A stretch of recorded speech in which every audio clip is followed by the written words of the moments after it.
demande à Dieu de faire du travail de ce soir un travail personnel et surtout un travail de cœur. Que Dieu nous bénisse ensemble. Élevons nos voix, prions le Seigneur. Seigneur, nous te rendons gloire, nous te rendons grâce, nous te louons, nous te glorifions, Seigneur, pour ce moment, pour ces instants, Seigneur, pour ce temps qui est un investissement en ces lieux, Seigneur. Merci de nous avoir amené ton serviteur qui s'est disponibilisé pour nous. Agrée, Seigneur, de pouvoir l'utiliser comme tu le veux ce soir pour atteindre tes objectifs avec nous. Que personne ne rate la bénédiction de ce soir. Bénis nos cœurs, accompagne-nous, Seigneur, et fais-nous grâce. Parle à nos cœurs, Seigneur, au nom de Jésus. Amen. Saluez-vous avant de vous rasseoir, s'il vous plaît. Et que le Seigneur vous bénisse. Voilà, nous avons un homme de Dieu qui est un grand trésor pour nous. Et lui, c'est plus la famille. Voilà, et chez nous, on ne le présente plus parce que c'est parmi nos alliés de la première heure. Il est sur la ville et demain il rentre chez lui. Et il a consenti de nous donner cette soirée de doses uniques pour notre bénédiction. Voilà, c'est le bishop Kobin Chibanda. Voilà, que j'invite Dieu de cette chair sous les acclamations de l'Assemblée à la gloire de Dieu. Est-ce qu'on peut faire mieux que ça?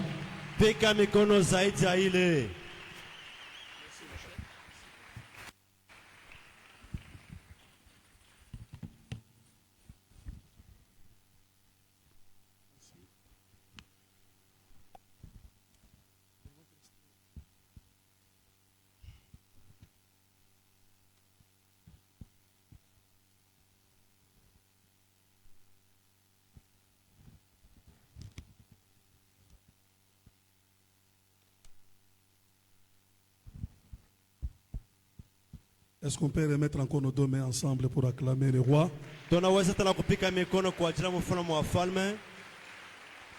Acclamez bien Jésus. C'est une autre forme de louange et d'adoration d'acclamer le Seigneur. On acclame qu'un champion. On acclame celui qui a réussi. On acclame que celui qui est distingué. On acclame que celui qui est spécial. Et lui, il le mérite. Jésus est digne des acclamations. Nous sommes ici pour l'acclamer. Nous sommes ici pour le célébrer. Lui rendre hommage, honneur et gloire, car c'est à lui qu'appartient l'honneur au siècle des siècles. Il est le roi des rois, le sauveur parfait. Nous l'acclamons très fort. Gloire à Dieu pour sa grâce et sa miséricorde. Gloire à Dieu pour sa fidélité. Un Dieu éternel. Un Dieu incorruptible. Un Dieu immortel. Nous l'acclamons ce soir. Nous exprimons notre reconnaissance dans tout ce qu'il fait, au-delà de ce que nous voyons. Que son nom soit béni. Veuillez vous asseoir, s'il vous plaît.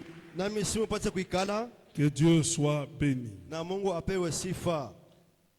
Je voudrais encore une fois jeter les fleurs au leadership de l'homme de Dieu, le révérend pasteur Damas.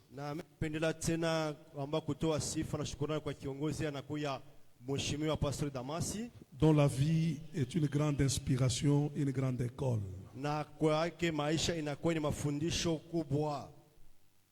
J'ai appris chez lui l'humilité et un ministère qui ne force pas les choses, qui laisse Dieu faire tout. kwake kumikulu yake mwende watu kujifunza ambayo kujishusha na ujuma ambayo ashusukume bintu. Et Dieu continue à faire. Na Mungu kunaendelea kuyatenda. Merci pour la confiance renouvelée. Asante tena kwa sana kutumania tena. Ensemble avec maman Annie. Pamoja na yeye mama Annie. Qui sont pour nous des frères. C'est que la Bible dit, je vous donnerai d'autres frères. Voilà, je sais que j'ai des frères. Mina joy ya kusema binasema mina kwa kweli na wanzuku. Je ne suis pas orphelin. Mimi mshina yatima kamwe. Même à minuit. Hata katikati usiku. Dans n'importe quelle circonstance. Hata wakati yote. Je sais que j'ai une famille. Mina joy ya kusema mina kwa na jamaa. Et c'est pendant longtemps qu'on est comme ça ensemble. Na ninakuwa muda mrefu ambao tuko hivi pamoja. Amen, amen. Amen. Est-ce qu'on peut les apprécier avec acclamation? Pika mikono kwa uwezo kuwashangilia mikono yako. Et à tous les fils et filles qui travaillent dans sa ceinture de leadership. Na wote ambayo wanaume na wake ambao wanatumika pembeni ya kiongozi wake. Soyez bénis ce soir. Na mubarikiwe tena magharibi ya leo. Nous vous encourageons de continuer à rester loyaux. Na tunamionyesha kuipatia nguvu mubakia baaminifu. Et Dieu vous amènera très loin. Na wamelele Mungu ataweza kuipeleka mbali zaidi. Et à tous les combattants et combattantes de Yahweh Jireh. Na wapika vita wa mama na wa baba kwa Yahweh. Je tenais avant de commencer mon sermon de vous encourager pour le grand travail que vous faites en ces lieux.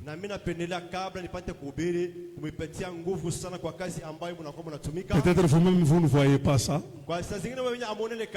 mais nous pouvons voir et témoigner. En tout cas, vous méritez la bénédiction. Le temple est devenu visible. Regardez, c'est maintenant visible. Et tu peux t'imaginer la beauté avec le temps. C'est pourquoi si tu quittes cette vision, c'est une preuve vraiment que tu es ensorcelé. Parce que Dieu vous amène au sommet de la montagne.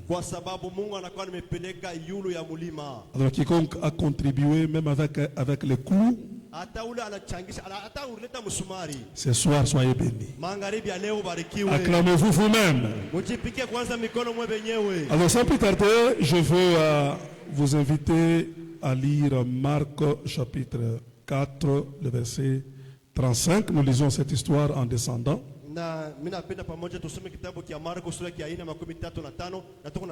Je pense que le temple a emporté mes 2 télévisions que j'avais ici derrière moi. Je comprends. Il n'y a pas de problème. Les télévisions ont disparu, n'est-ce pas? Ils n'ont plus de place.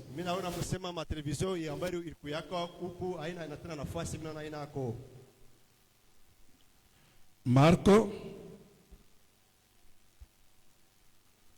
chapitre 4.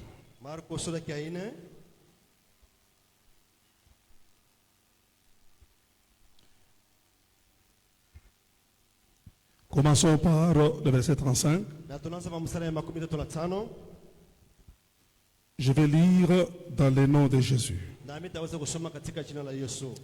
Ce même jour, sous le soir, Jésus leur dit, passons à l'autre bord. Après avoir envoyé la foule, ils les menèrent dans la barque où il se trouvait. Il y avait aussi d'autres barques avec lui. Il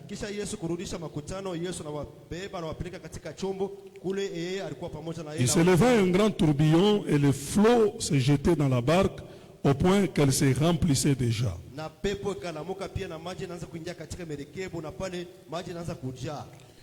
Et lui, il dormait à la poupe sur le coussin. Il le réveille et lui dit, Maître, ne t'inquiètes-tu pas de ce que nous périssons? S'étant réveillé, il menaça le vent et dit à la mer, silence, tais-toi, et le vent cessa. Il y eut un grand calme.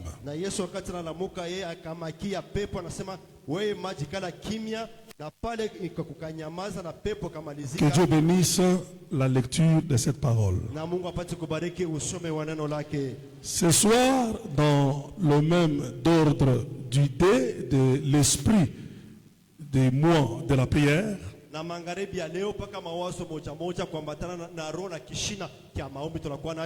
Ce soir, je vais parler sur la puissance de Dieu, mais ignorée.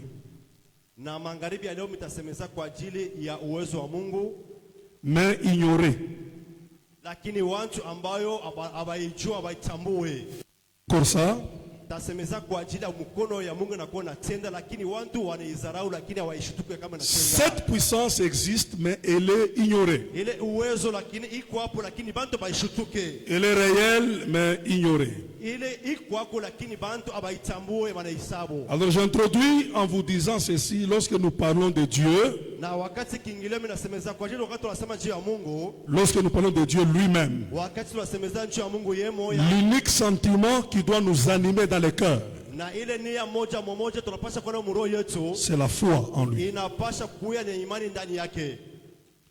Tu ne peux pas parler de Dieu, tu ne peux pas penser à Dieu, tu ne peux pas s'approcher de Dieu sans avoir la foi en lui. Hauwezi kama kusema kumkaribia wala kuwa na mawazo ya Mungu kama hauna na imani ndani yake. Comme vous êtes venus ce soir, chacun a quitté sa maison, tu as pris le transport, peut-être tu viens de très loin, jusque dans cette salle, l'unique chose qui doit t'animer dans le cœur, c'est la foi en lui.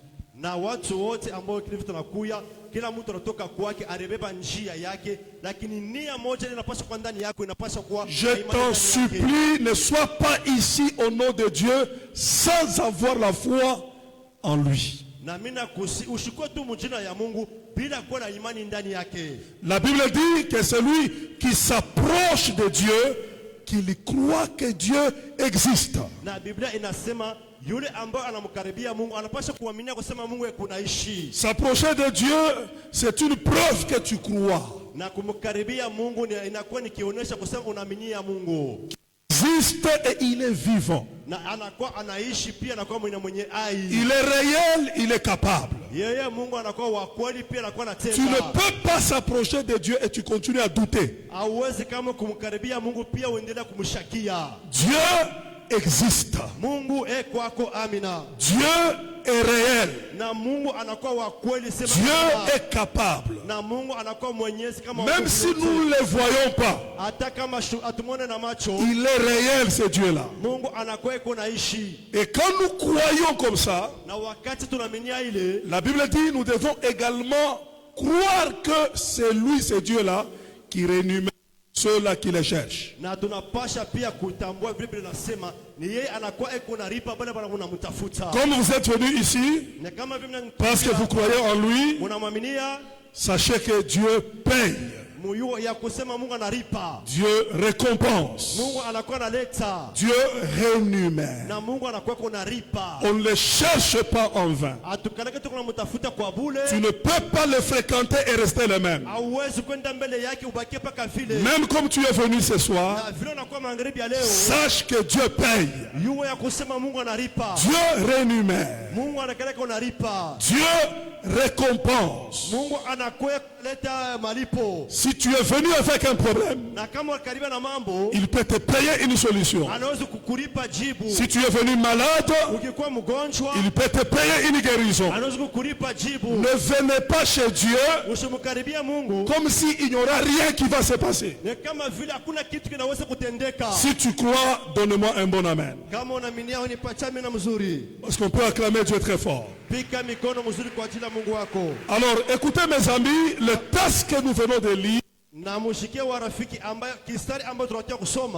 poussé à se poser des questions. En réfléchissant sur ces textes, je me suis posé des questions. Et voici ma question en lisant ces textes. Pourquoi les gens périssent ou échouent, où ils sont bloqués, où les choses ne marchent pas, alors ils sont dans la même barque avec celui qui sauve. Pourquoi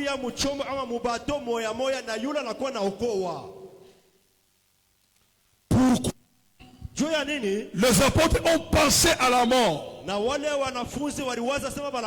Ils disent au maître, ne dis pas que nous périssons.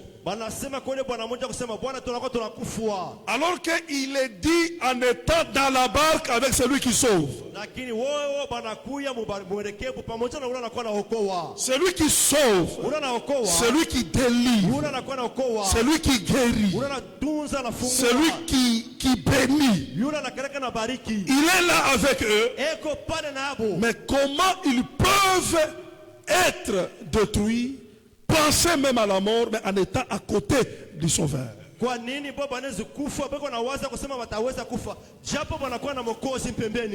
vaut périr sans Sauveur. Mieux vaut mourir de la maladie quand il n'y a pas celui qui guérit. Ne pas être béni quand celui qui bénit est absent. Mais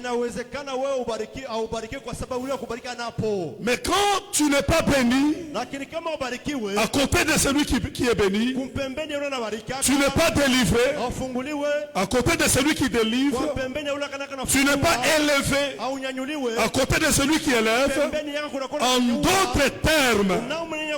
En d'autres termes, c'est que sa présence ne sert à rien. Sa présence est inutile. Si c'était quelque chose, on pouvait bénéficier de sa présence. Je vois dans la Bible un homme qui a souffert 38 ans. C'est quand même beaucoup. 38 ans de maladie, mais à côté d'une adresse de la guérison.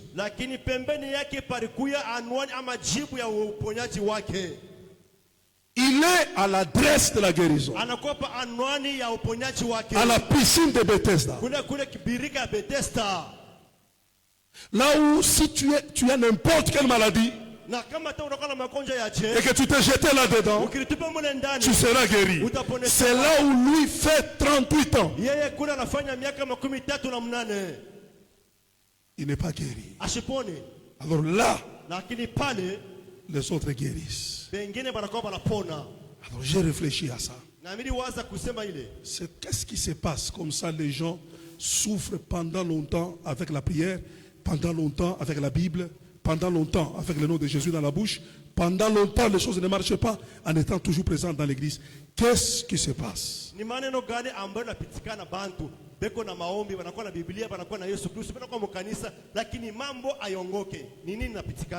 Voilà ma préoccupation. Alors, j'essaie moi-même de répondre à cette préoccupation. Ou soit, celui qui est dans la barque là, il n'est pas le véritable qui sauve. Il n'est pas le véritable qui délivre. Parce que s'il était ainsi, pourquoi les gens continuent à périr alors que lui est dans la barque? Je ne crois pas que c'est la réalité sur notre Sauveur qui s'appelle Jésus.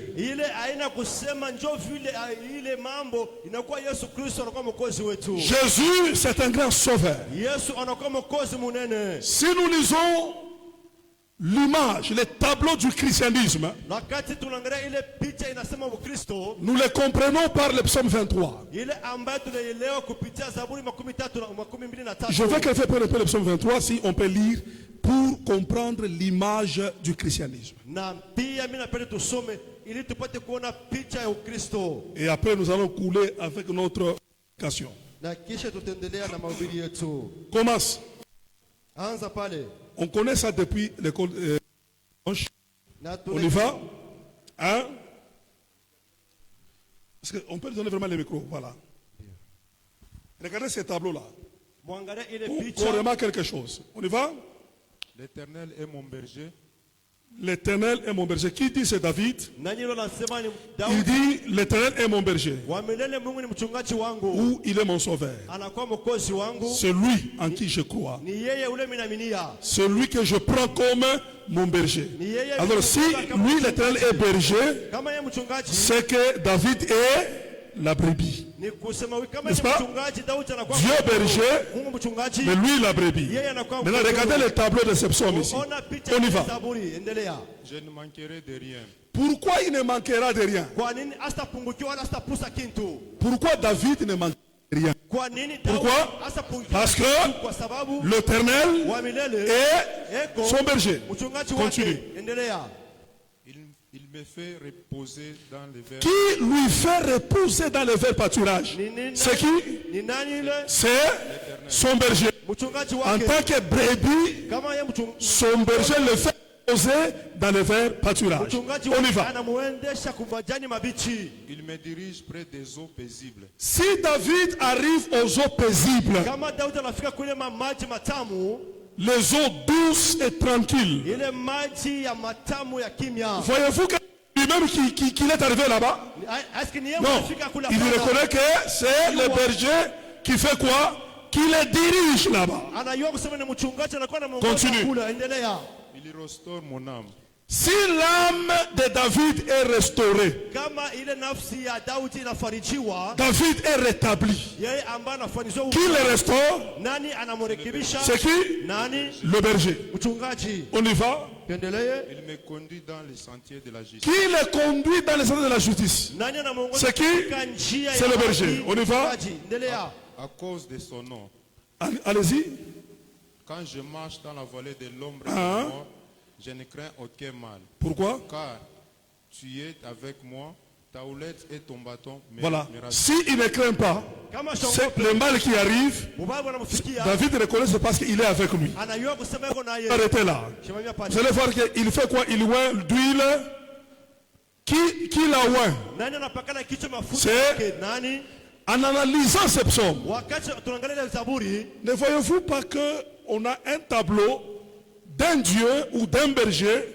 C'est lui qui se préoccupe trop de la brebis et on ne voit pas dans ce psaume ce que la brebis fait pour le berger.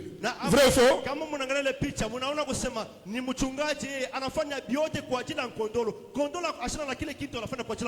Parce qu'il dit il. Mais où est la part de la brebis par rapport au berger? Ce psaume nous donne une vision d'un berger responsable. Une vision d'un Dieu qui s'occupe de sa fille, qui s'occupe de son. Et c'est lui qui fait beaucoup de choses pour la brebis et la brebis se trouve dans l'assurance. Il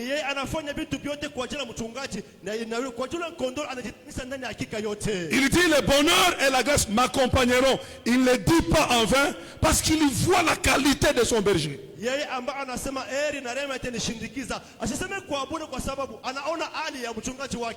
C'est lui qui se préoccupe de la brebis.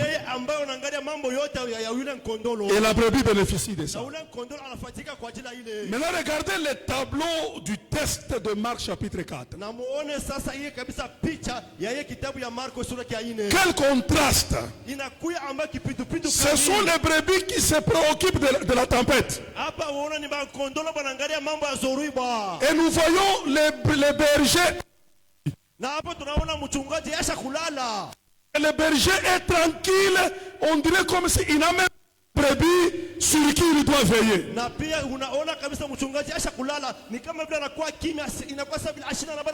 Et nous voyons les apôtres en train de se débrouiller pour calmer la tempête, même pour chercher à sauver les bergers.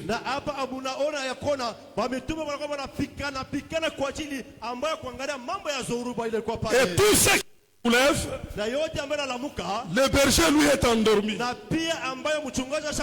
Jusqu'au point où ils se sont dit, mais finalement, pourquoi cet ordre est renversé? Alors que c'est les bergers qui s'occupent des brebis. Et les brebis bénéficient de l'implication du berger dans leur vie. Avant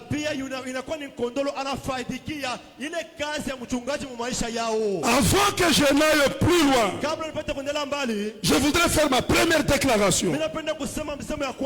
Il faut que la qualité de ta vie spirituelle puisse changer. L'ordre dans ta vie spirituelle doit changer. Ce n'est plus la saison où tu dois transpirer et on a l'impression comme si Dieu est tranquille dans ce que tu te fais transpirer.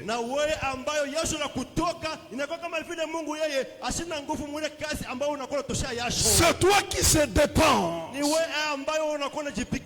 Tu commences à faire même de la part de Dieu. Non, cette saison, c'est la saison du repos. C'est ta saison de la stabilité. Tu dois entrer dans la saison de l'assurance, où Dieu doit s'élever. Dieu doit te prendre en charge. C'est lui qui doit transpirer pour toi. C'est lui qui doit beaucoup et toi tu dois faire peu. C'est ça le tableau du christianisme. Et c'est ça la volonté de Dieu pour ta vie. Nous n'avons pas cru dans un Dieu qui dort et nous transpirons, non. Tu me donnes un bon amen que Dieu s'élève et qui commence à s'impliquer dans ta vie. Amen, amen. Il a dit à Moïse, Israël commence à respirer. Ils ne sont plus tranquilles parce que derrière eux, il y a l'armée des Égyptiens. Et devant, il y a la mer rouge. Alors Israël commence à se sentir comme si c'était eux qui devaient prendre Dieu en charge. Et quand Dieu regarde, il dit à Moïse, mais pourquoi vous vous tracassez? Mais pourquoi vous voulez vous transpirer? Pourquoi? C'est pour un celui-ci, vous allez découvrir la qualité de berger. Je ne vous ai pas dit de me chercher en vain. Et je ne vous ai pas demandé de m'aider. Dites aux enfants d'Israël de garder silence. Ici le mot silence veut dire aussi qu'il soit tranquille. Je suis le berger qui s'occupe de ses brebis. Si tu me donnes un bon amen, que Dieu s'occupe de toi. Je voudrais que cette soirée soit une soirée de personnes qui sont fatiguées de se débrouiller eux-mêmes. Les gens qui sont fatigués de transpirer à la place de Dieu. C'est une soirée de personnes qui veulent céder la place pour dire à Dieu, nous te laissons la place. Viens entrer en action. Implique-toi toi-même. Moi en charge. Je ne peux pas continuer à me débrouiller comme un orphelin. Nous avons quand même un Père qui est dans les cieux. Nous avons quand même un bon berger. Nous avons au moins un Dieu responsable. Est-ce que tu ne peux pas t'impliquer dans notre situation?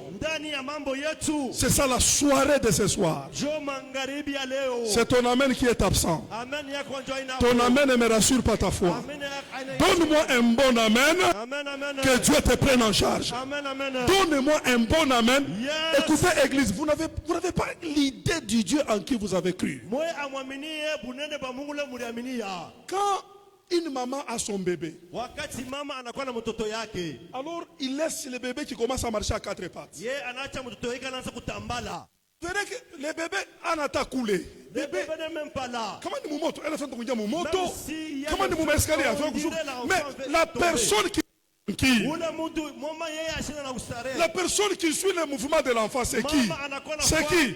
Est-ce que c'est le bébé qui suit le mouvement de sa maman ou bien qui suit le mouvement de Hein? Vous allez voir, c'est comme si la maman veut s'asseoir sur la chaise.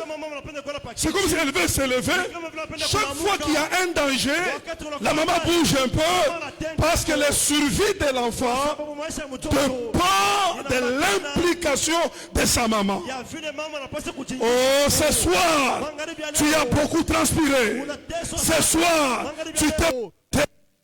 Laisse que Dieu aussi s'implique en te prenant en charge.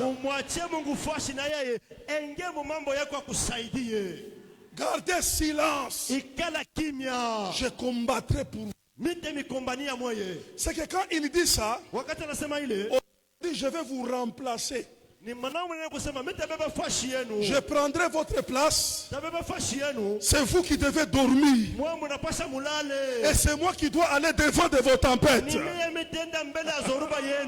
n'est pas vous qui devez commencer à crier. Laissez-moi crier pour vous. C'est cette saison que l'église va traverser. On va faire la remise et reprise. Les apôtres vont s'endormir. Et notre Dieu va s'élever. Il va s'élever. Il sera devant la tempête. Et il va la menacer. Et il y aura la paix dans ta vie. Il y aura la stabilité dans ta vie. Est-ce que tu peux croire dans un Dieu dans cette dimension-là?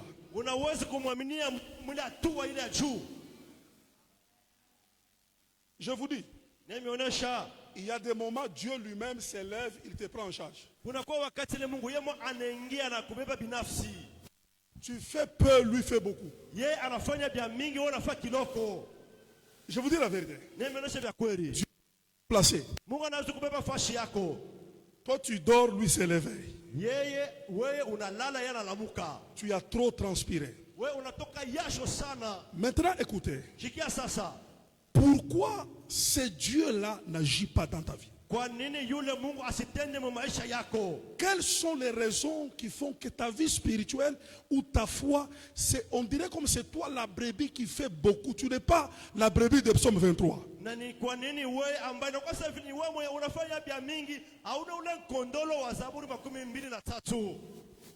Ce n'est pas un berger qui se préoccupe de toi. Il y a plusieurs raisons. Mais ce soir, j'aimerais énumérer seulement 3 raisons. Et après, nous allons prier. Quand je prêche, je sens dans mon cœur ces soucis-là. Il y a quelqu'un qui a... Tu as trop travaillé, mais on ne sent pas le proportionnel entre ton énergie et ce que Dieu fait dans ta vie.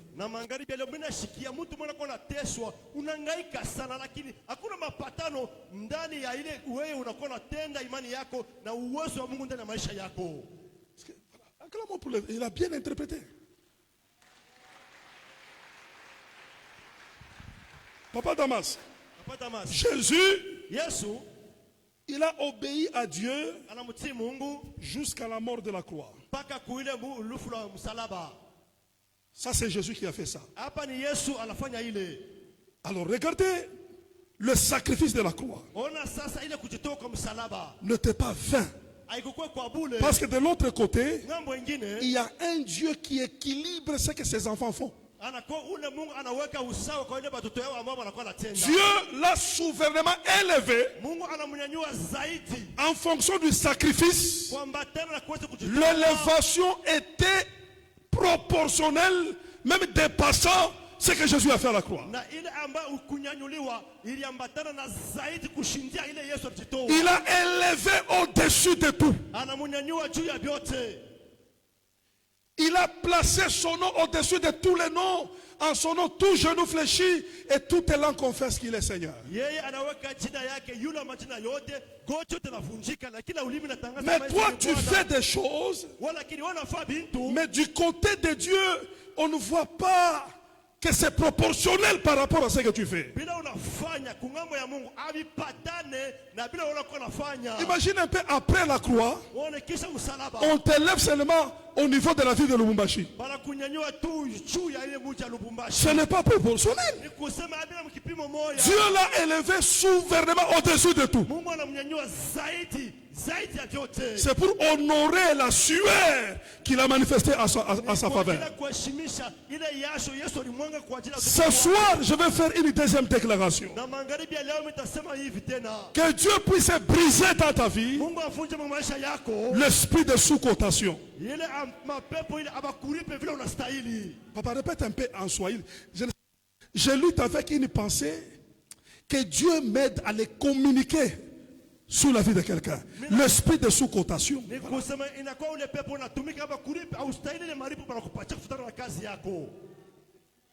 Tu travailles, tu transpires, et puis on vient te donner en te félicitant en tout cas. Après Kajako, il y a 3 mois, Mungu akubariki sana, bebata bipapa ibitatu.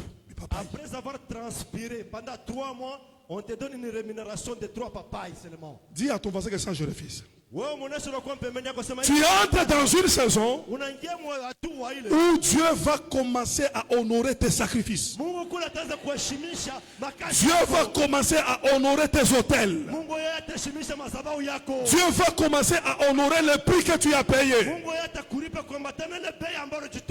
Les démons qui te sous-estimaient, les démons qui te réduisaient à néant. Voyez-vous comme Jacob qui demande à Esaü de lui vendre son droit d'aînesse par rapport à une soupe. Quand tu es un aîné dans une famille, premièrement, tu es privilégié dans l'héritage. Deuxièmement, tu peux succéder au trône de ton père. Alors cette valeur-là, on l'a évaluée par Jacob juste par une soupe de lentilles. C'est que pour Jacob, Esaü ne pèse pas. Ma prédication de ce soir, aucun démon ne doit plus jouer avec ton poids spirituel. Amen, amen. Tu as une certaine valeur qui doit être honorée. On ne doit pas te faire couler, humilier, mépriser et saboter. Il a compris que Jésus ne pèse pas les 30 pièces d'argent. Jésus, on ne peut pas l'évaluer. Il est au-dessus de l'or. Il est au-dessus de l'argent. Il est au-dessus de tout. Judas est venu remettre ces pièces, les 30 pièces d'argent. Il dit, j'ai vendu quelqu'un ignorant sa valeur. Tous les démons de ta famille, les esprits de Lubumbashi qui t'humilient et te mépriser, pour que ta vie ne reflète pas cette valeur-là, ce soir, que Dieu te restaure, que Dieu te rétablisse, que ta vie rejoigne ce qu'elle mérite. Est-ce que tu essaies un peu de me comprendre ce soir? Donnez-moi un bon amen. La première raison qui fait que c'est toi qui transpires, mais les choses ne te suivent pas à l'échelle de ta valeur.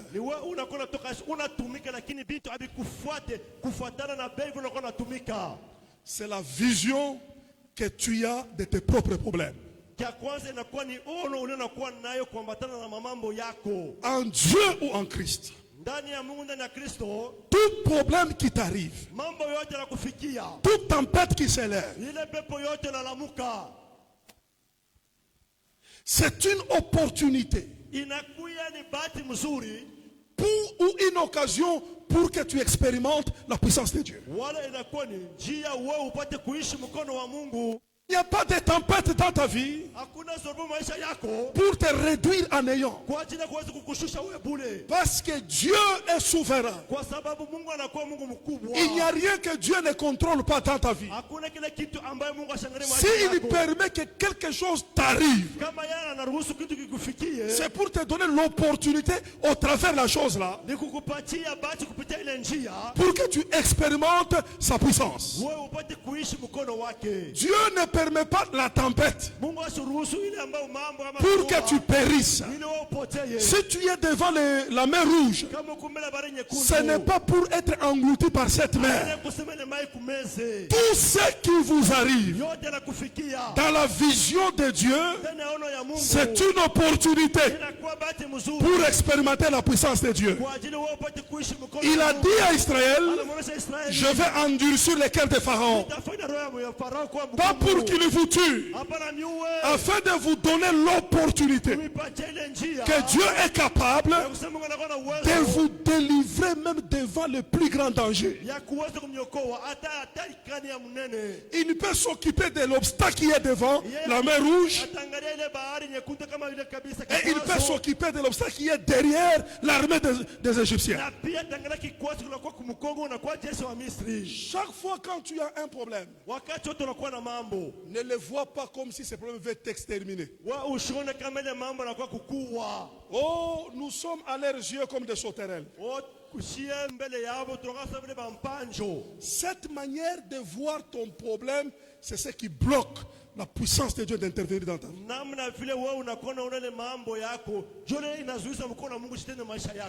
Mon frère et ma soeur, chaque fois quand tu es malade, chaque fois quand tu as un blocage, chaque fois quand les choses compliquent, voici la foi que tu dois avoir. Ça, c'est une occasion pour que j'expérimente la puissance de Dieu. Comment tu sauras que Dieu guérit les malades s'il n'y a pas un malade au milieu de vous? Comment tu sauras que Dieu peut te faire traverser la mer rouge si tu n'es pas devant la mer rouge? Comment tu sauras que Dieu peut prendre un indigent de la poussière, le relever et le faire asseoir avec les grands si tu n'es pas dans la poussière? Mon frère et ma soeur, renouvelle ta vision sur tes propres problèmes. Je ne vois pas les problèmes qui te détruisent, mais je vois les problèmes au travers lesquels tu vis la puissance de Dieu. Donnez-moi un grand amen. Pharaon là que vous, il va faire exploser ma gloire. Et moi je dis à quelqu'un ce soir, ta situation que tu as là, elle va faire exploser la gloire de Dieu. C'est ton amen qui m'inquiète. Donne-moi un grand amen. Que Dieu te prenne en charge. Alléluia. Dieu est capable, au travers de la tempête, pour que tu vois la puissance de Dieu. Toi, ton problème, ce n'est pas de compter la taille de la tempête, le nombre des ennemis, mais c'est de se rassurer que Dieu est là. Et ça te suffit. Si c'est lui, tu finiras par arriver. C'est l'unique Dieu qui peut t'amener ici, mais il te dirige là-bas. Ne te demande pas, Seigneur, tu t'es trompé. Si c'est lui, même en prenant cette direction, il n'est pas arrivé là où il voulait t'amener. Je dis à quelqu'un, tu y arriveras. Change ta vision sur tes problèmes. Ta vision sur tes problèmes. Regardez la fiction. Quand tu es devant les problèmes, il faut savoir regarder ton problème. 2,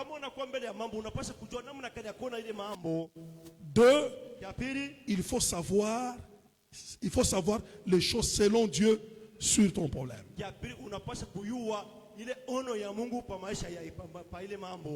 Je parle à quelqu'un ce soir. Je ne sais pas si tu es dans quel problème, mais que ta manière de regarder ton problème ne voit pas comme si tu vas périr, mais vois comme c'est une occasion pour expérimenter la puissance de Dieu.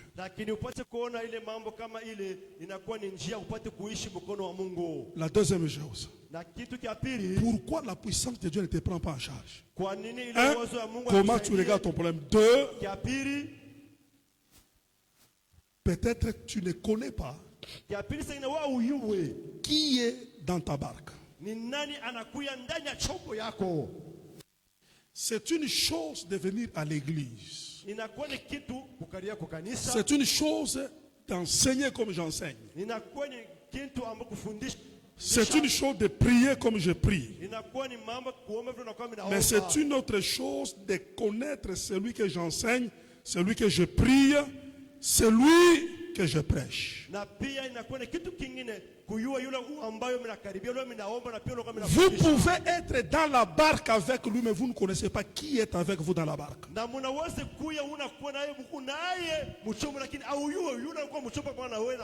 Le problème de l'église qui se débrouille, ils ont quitté Psaume 23 au tableau de se débrouiller avec les tempêtes parce qu'ils ne connaissent pas qui est présent dans leur tempête. La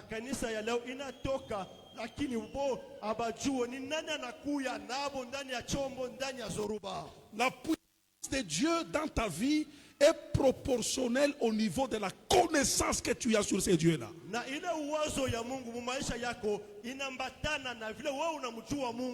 Plus que tu connais Dieu, plus que sa puissance rejoint le niveau de ta connaissance.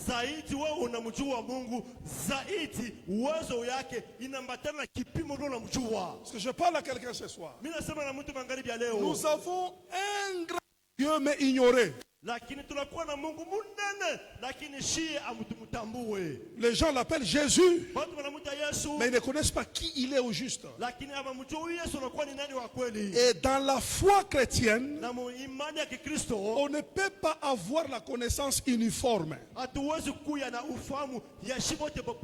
de notre Dieu.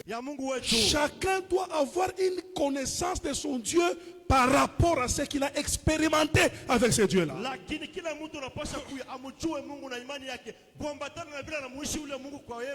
C'est là ça va nous connecter à ce que j'appelle ma foi. C'est que ma foi signifie quoi? C'est que dans ma particularité avec Dieu, j'ai une manière que je le connais et que je l'ai expérimenté qui me permet devant la d'avoir un certain langage. Si ça ne marchera pas pour vous, la manière dont moi je le connais et comment il s'est révélé à moi, je sais que ça marchera. Donne-moi un grand amen. Si tu veux vivre la puissance de Dieu, Jésus ne doit plus être un problème collectif. Mais il doit devenir un problème particulier. Tu dois avoir ta propre définition sur ton Dieu. Tu dois avoir au moins une image personnelle de ce que toi tu appelles Jésus. Voyez-vous mes frères, c'est comme ça que Job va dire: je sais que mon Rédempteur est vivant. Pas le Rédempteur, mais mon. C'est qu'il y a une relation, il y a un attachement, il y a une particularité entre Job et son Rédempteur. La manière dont il les connaît, c'est qu'ils y vivent ensemble. Là où ils ont traversé, il sait, quel que soit ce qui vient de m'arriver, il est vivant, il finira par s'élever. Si tu me donnes un bon amen, que Dieu t'introduise, pas sur un chemin, mais dans un chantier où il n'y a que toi et ce Dieu-là. Oh my God. Est-ce que vous savez qu'un jour, on a terminé le culte ici à Yahweh Jireh. On monte dans le véhicule. Et puis, le pasteur dans une histoire. Il m'a dit, mon cher, il y avait, tu vois quelqu'un, il y avait que nous a. Il oublie le nom. Il cherche le nom, il ne trouve pas. Et puis, il appelle Maman Annie. C'était là. Il dit, je viens de raconter l'histoire au pasteur Cobain de quelqu'un là-bas, mais le nom c'est comment? Maman Annie ne connaît même pas l'histoire. Mais il regarde seulement son mari, comment il est en train de parler. Et puis pouf, il lui donne le nom. Ça doit être telle personne. Il dit, oh! Ça m'a enseigné. Quand on dit connaître Dieu, ce n'est pas superficiel. Cette connaissance, nous devons les placer dans le domaine du mariage. La Bible dit qu'Adam connut Ève. C'est que c'est au-delà des habits. C'est qu'il y a une certaine intimité ou même dans le silence, quelqu'un que tu connais, tu peux entendre ce qu'il dit pendant qu'il ne dit rien. Papa, répète encore ça en Swahili. Même s'il n'a pas ouvert la bouche, même s'il n'a pas donné des explications claires, même s'il dit le contraire de ce que toi tu veux entendre, mais comme tu le connais, tu sais que même s'il a dit ça, je connais son cœur, je connais que ce n'est pas ce qu'il veut, il veut ceci ou cela, parce que entre toi et lui, il y a une certaine complicité que personne ne peut expliquer. Il n'y a que vous-même qui sont attachés, qui peuvent comprendre vos codes. Si dans cette barque, il y avait des apôtres qui connaissaient Jésus, même son sommeil là, il devait comprendre que malgré qu'il dort, nous n'allons pas périr par cette tempête. Ils avaient Jésus dans la barque, mais ils ne le connaissaient pas. Jésus n'est pas Jésus seulement quand il est réveillé. Jésus est Jésus même quand il dort. Ce n'est pas le sommeil qui réduit le potentiel de Jésus. Vous voyez la mort parce que vous ne le connaissez pas. Ça c'est l'ère de la puissance. Ça c'est l'ère où Dieu veut te prendre en charge. Quand toi tu pleures, hein, Dieu s'étonne pourquoi il pleure. Qu'est-ce qui te fait pleurer alors que tu es à l'adresse de celui qui sauve les gens? C'est parce que tu ne les connais pas. Que Dieu t'enlève le voile.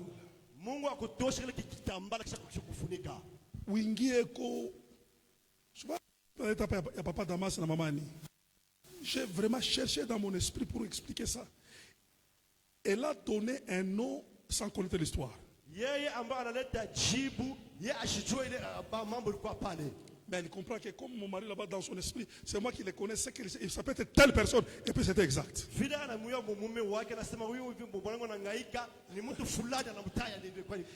Donc Mungu Samoya, anezi unatembea mambo ya nguvu sana, jiseme kintu.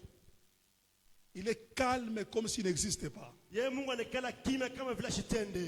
Mais il n'y a que ceux-là qui les connaissent, qui peuvent comprendre que qui peuvent vous dire dans le silence de Dieu, Dieu est en train de dire quelque chose. Dieu peut permettre, toi tu penses qu'on t'humilie, on te sabote, mais il y a une humiliation, ni Mungu qu'on connaît pas qu'on a Mungu, on doit comprendre le langage. Amen, amen, amen. Je prie ce soir. La puissance de Dieu est permanente. Mais le niveau de la connaissance de Dieu ne permet pas à cette puissance de se manifester.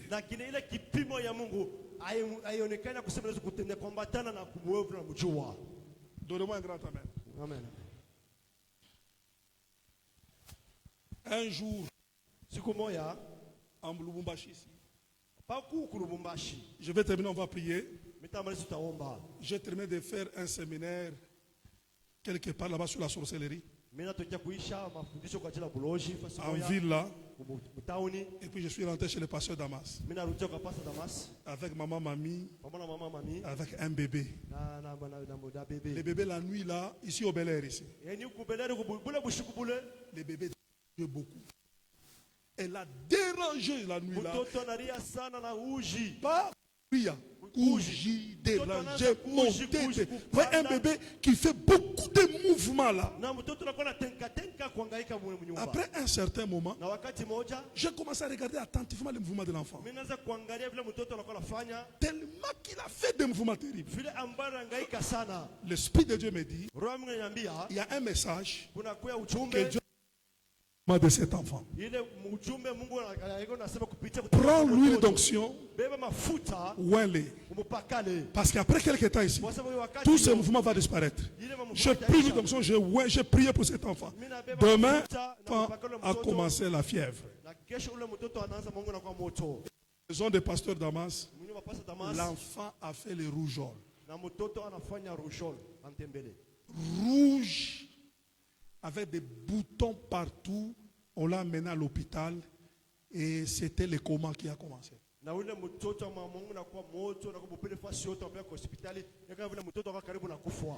Dieu me dit, fais-le sortir de l'hôpital. L'état de l'enfant, le médecin m'a fait signer les documents. C'était Polycarpe, si c'est quelque chose comme ça. Je me rappelle là-bas dans les temps là-bas. Nous avons récupéré l'enfant ici à Lubumbashi. J'ai signé. L'enfant commence à respirer.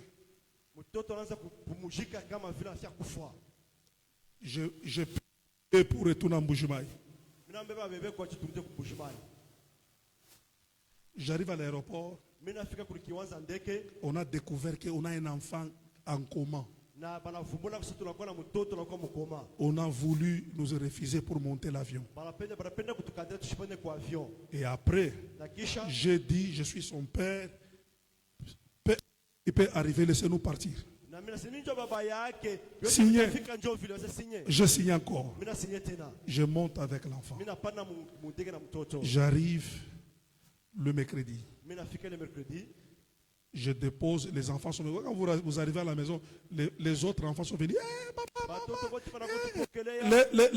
leurs soeurs, ils ouvrent comme ça le couvre-lit, le couvre-bébé. Ils trouvent que l'enfant est bizarre avec des boutons. Et les enfants qui parlent français, ils disent, papa, vous l'avez abîmé, maintenant vous le ramenez ici à la maison. J'appelle un médecin vient, il ouvre, il regarde, avec l'intelligence médicale, il comprend que l'enfant va mourir. Et puis il est sorti comme si, et par la fenêtre, il est parti. Pour ne pas prendre la responsabilité. Mais Dieu me dit, prends l'enfant, dépose-la sur les lits. Commence un séminaire. Mets le thème porte de fer. Je dépose l'enfant, on l'enferme. Je commence, comme je prêche comme ça. Mais chez moi, là, j'ai laissé un cadavre sur mon lit. Tu ne peux pas expérimenter la puissance s'il n'y a pas la complicité entre toi et Dieu. Ce qui te fait tracasser là, si tu connais Dieu, tu vas rire au milieu de la tempête. Je prêchais. Je rentre avec la peur que je vais trouver qu'il n'est plus. Il continue à respirer. On prend du thé chaud, on lui donne. L'enfant boit. Demain, je pars prêcher. Plus que je prêchais, plus que l'état de l'enfant s'améliorait. À la fin de mon séminaire, l'enfant était totalement guéri. Totalement guéri. Je prie ce soir. Pas le niveau de ta tempête. Connais ton Dieu. Tu vois ce qui t'arrive. Dieu veut que tu saches qui est ton Dieu. Et c'est quand ils l'ont réveillé, ils l'ont connu dans une nouvelle dimension.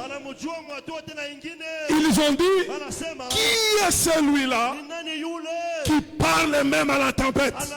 C'est que la tempête était une opportunité pour que les apôtres sachent qui était celui avec qui il marchait. Il ne parle pas seulement au figuier, il parle aussi à la tempête. Le problème que tu as va te permettre à connaître quel est le Dieu que tu viens adorer dans cette église. Ça sera pour toi une occasion de le connaître. Je parle à quelqu'un ce soir. Et la fin. Pourquoi la puissance de Dieu n'intervient pas? Un, la manière dont tu regardes les problèmes. Deux, ce que tu connais sur ton Dieu. Trois, tu ne te connais pas toi-même. L'ignorance de soi. Tu ne connais pas ton identité. La puissance de Dieu n'agit pas seulement pour te donner les choses. Pour te donner les choses. Dieu agit pour que tu deviennes ce que tu dois devenir. Et c'est ce que tu es qui détermine ce que tu auras. Ne te réduis pas au nom des problèmes à la taille des sauterelles.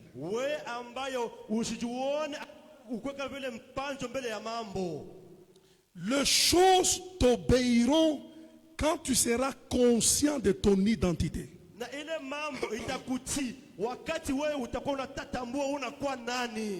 Alors l'identité c'est quoi? L'identité c'est ce que Dieu dit. Tu es ce que Dieu dit que tu es. Tu n'es pas ce que les circonstances, ce que les autres disent. Beaucoup de gens ne vivent pas la puissance de Dieu parce qu'ils continuent à se voir en dehors de ce que Dieu dit.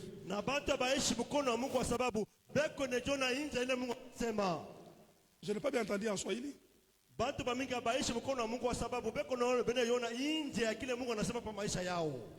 Quelqu'un a compris? Qui es-tu? Tu es ce que Dieu dit que tu es. Heureux l'homme qui se définit par la bouche de Dieu. Ne te définis pas par les ondits de l'opinion publique. Et il ne suffit pas de savoir ce que Dieu dit sur toi, mais il faut aussi accepter ce que Dieu a dit sur toi.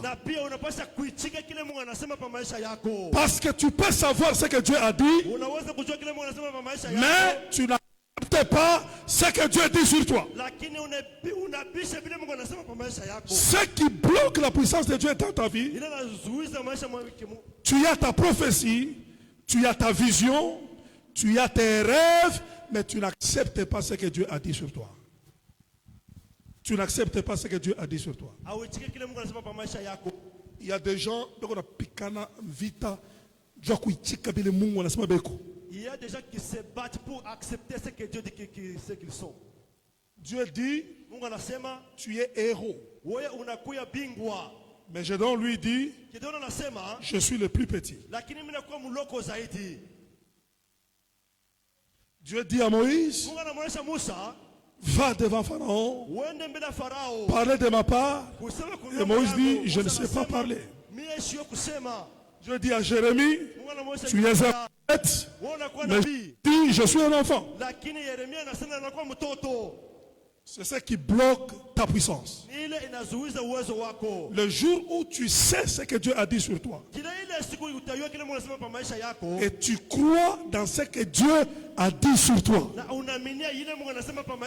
la prise en charge de Dieu va commencer dans ta vie. Est-ce que je parle à quelqu'un ce soir? Je parle à quelqu'un ce soir. Ce que Dieu te dit, même si tu ne le sens pas, même si tu ne le vois pas, même si ce n'est pas réel, crois dans ce que Dieu dit et comporte-toi comme ce que Dieu a dit. Dieu te prendra en charge. Je parle à quelqu'un ce soir. Et les trois choses vont amener Dieu à faire taire vos tempêtes. Et vous allez arriver à l'autre bord. Parce que Satan, c'est un menteur. Il ne faut pas seulement le vaincre par la prière. Il faut aussi le vaincre au niveau des oreilles. Si tu apprends à entendre ces choses, Satan ne va pas te malmener. Il y a des gens sûrs qui viendront te dire le contraire. Toi, tu es un malheureux. Toi, tu vas mourir. Souviens-toi de ce que Dieu t'a dit. C'est ce que ça signifie, le réveiller. Le réveiller signifie qu'est-ce qu'il a dit. Et quand tu t'alignes ce qu'il a dit, la puissance de Dieu va te prendre en charge. Donnez-moi un grand amen. Alors, avant que je ne conduise la prière, je vais prier pour 3 cas. Vous voyez que je parle d'une tempête qui te fait tracasser. Dieu sait pourquoi je parle comme ça. Le premier cas, je vais prier pour quelqu'un ici. Entre minuit et 3 heures du matin, il y a des phénomènes qui t'arrivent. Comme si tu commences à devenir étouffé. Comme si tu perds le sommeil. On dirait comme s'il y a une visitation pendant ces heures-là qui a tendance à t'arriver. Ce qui t'arrive là, ne le néglige pas.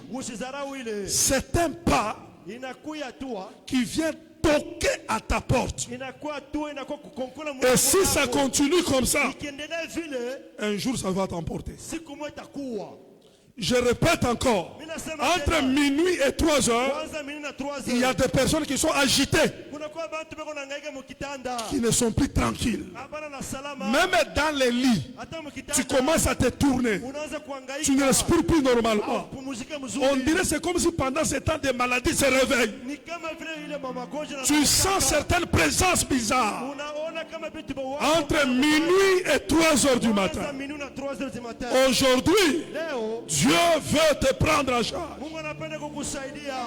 Avant que nous puissions prier, si ça te concerne, tu as des nuits agitées, tu as des nuits bizarres, tu peux aller, ça va, 21h, 22h, 23h, mais déjà minuit, 1h, 2h, 3h, ça que tu sens, tu as même peur encore d'aller dormir. Si tu es là, lève ta main, je vais prier pour toi. Et venez ici devant. Je veux prier pour vous. Entre minuit et 3 heures, quelque chose de bizarre, un étouffement, une présence, quelque chose, une présence que tu ne sais pas expliquer.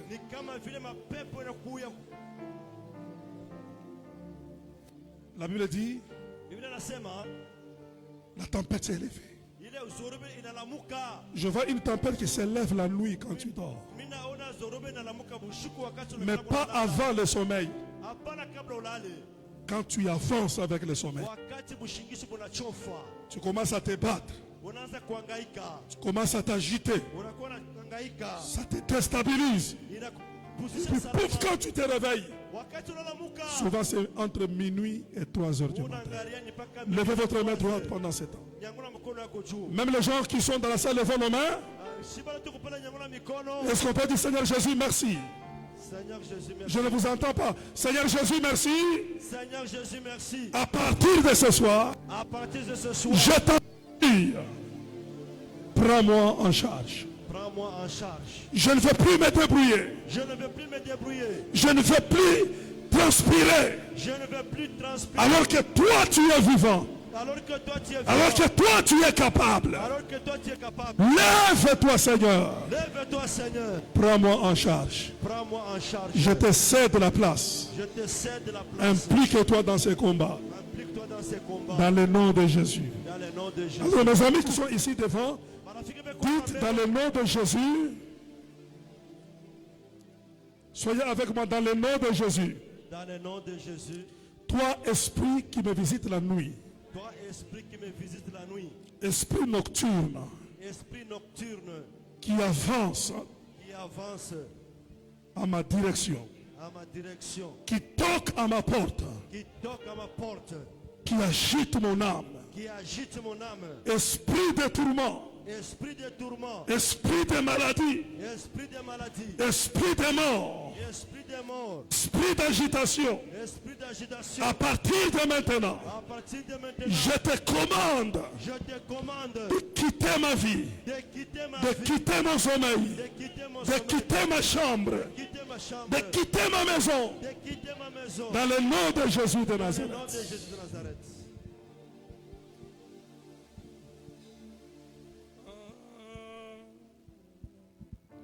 Voilà une mélodie.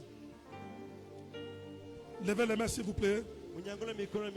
Vous voyez, quand vous êtes attaqué entre minuit et 3 heures du matin, spirituellement parlant, c'est une zone dangereuse.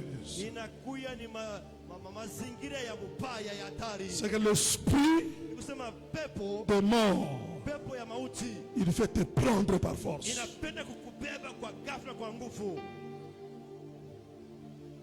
Il ne faut pas négliger.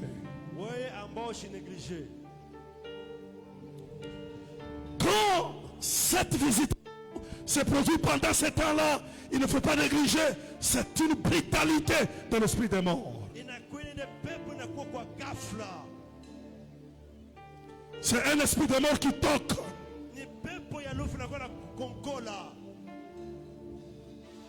Je voudrais ce soir que ce cortège de la mort qui parvient même à arriver dans ton lit, dans ta chambre, ce soir, que la porte lui soit fermée. Je dis que la porte lui soit fermée. Amen au nom de Jésus.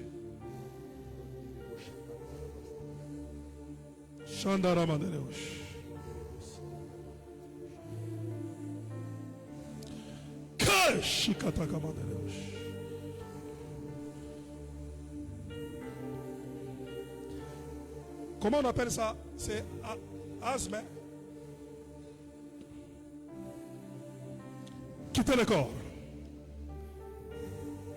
Il ne faut pas l'empêcher de tomber. S'il tombe, vous le ramassez.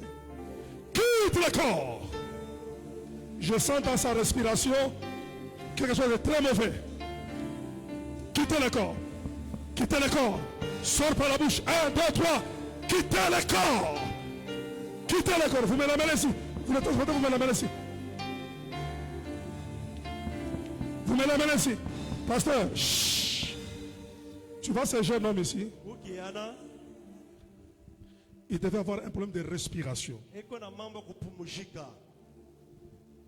Je vois un démon comme ça dans sa poitrine. Un moment, comme s'il ne respire pas normalement. Entre minuit et 3 heures du matin. Quitte le corps. Quitte le corps. Allez, sors par la bouche. Allez, vas-y. 1, 2, 3, 4, 5, 6.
Je vais faire 2 prières. Je demande aux gens, à un certain moment, tu sens au niveau de ta tête de douleur comme un coup. C'est que ta maladie, c'est le mot de tête. La manière dont la tête des fois te fait mal, ça cogne. C'est un mauvais signe. J'appelle seulement celui qui sent des maux de tête récurrentes.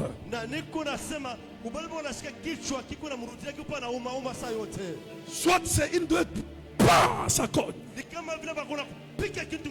Quand ça commence, tu sens comme si ce n'est pas toi. Ça c'est le deuxième appel. Venez rapidement parce que nous devons un peu prier.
libère cette tête maintenant.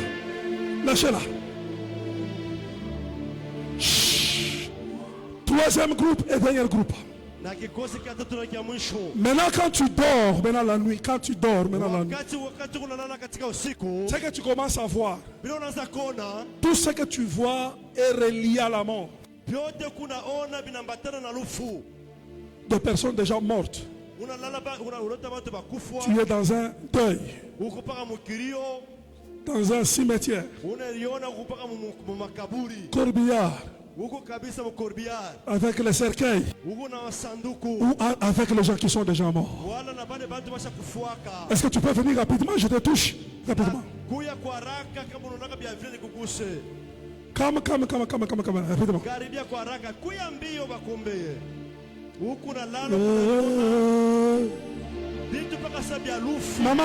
Maman, toi, reviens encore, reviens rapidement. Ouais.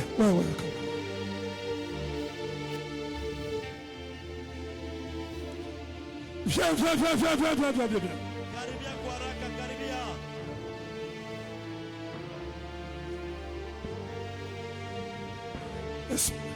Esprit de mort. Allez, sors vite. Commence à pousser le cri et libère cette femme maintenant. Je te commande dans le nom de Jésus de Nazareth. Lâchez cette femme maintenant. Pousse le cri et va-t'en. Lâchez-la.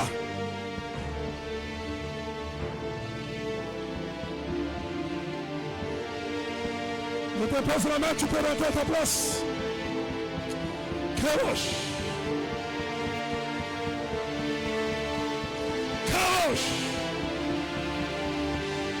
Alors, ça commande la roche.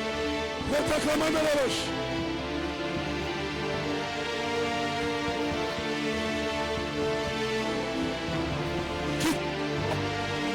Esprit de mort, pousse le cri, maintenant, 1, 2, 3, 4, allez, monte, sois le feu. Toi, géant de la mort, prends ton bagage et t'attends.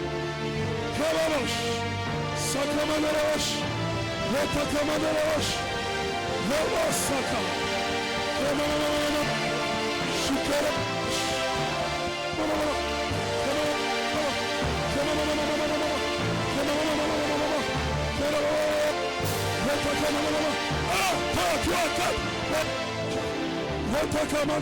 Écoutez-moi, esprit de mort, allez, pousse le cri à Fata.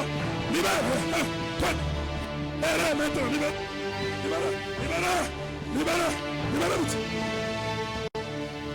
Je te commande. Non, lâchez cette femme. Lâchez-la. 1, 2, 4, libérez-la. Je commande la roche. Chaos. Ça commande la roche. Qui commande la roche. Je commande la roche. Je te commande la roche. Maintenant. Je te commande la roche. Je te commande la roche. Je te roche. Je te commande la roche. Je te roche. Je te commande la roche. Shikarash, Speed, Shoot the Commander, Welcome, Welcome, Commander, Shikarash, Welcome, Commander, Shikarash.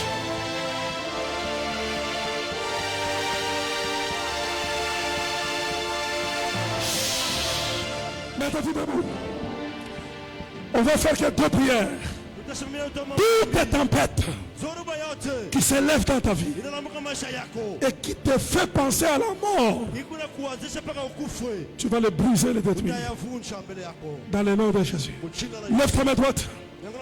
Répète après moi. Toute tempête qui s'est levée dans ma vie, dans ma famille, dans ma maison, même dans mon église, esprit de tempête qui me fait penser à la mort, ce soir, tais-toi dans le nom de Jésus, par la puissance de Dieu.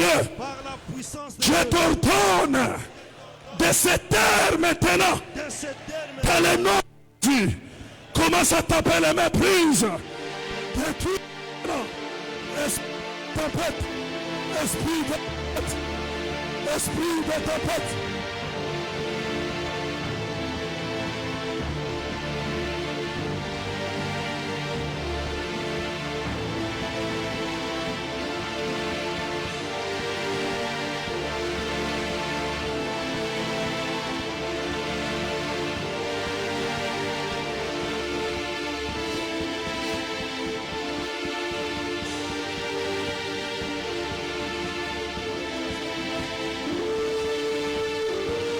L'esprit de mort, lâche maintenant.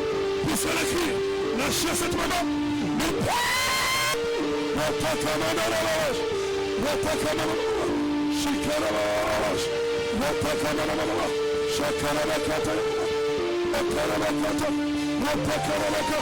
Je nous parle le feu de Dieu.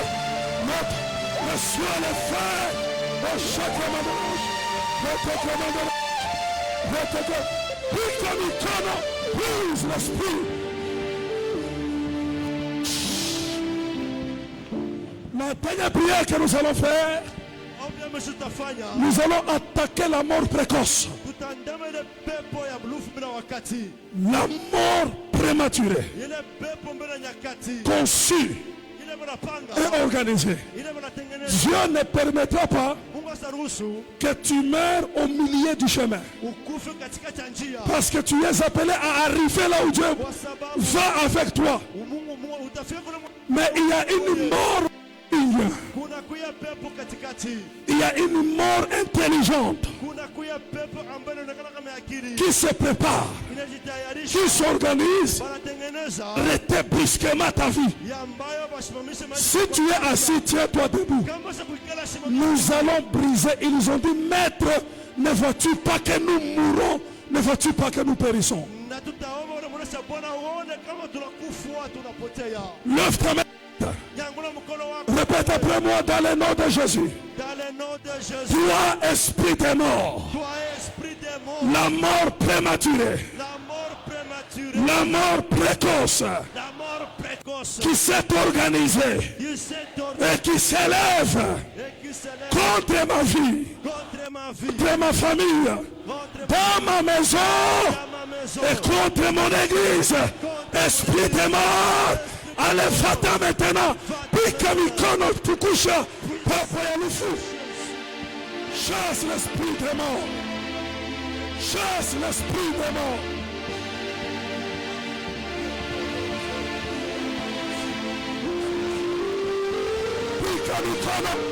Pique-mi-cono, chassez l'esprit des morts.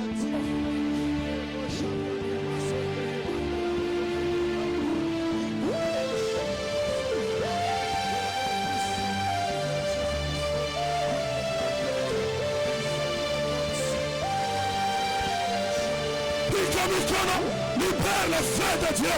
Libère le feu. Libère le feu. Libère le feu.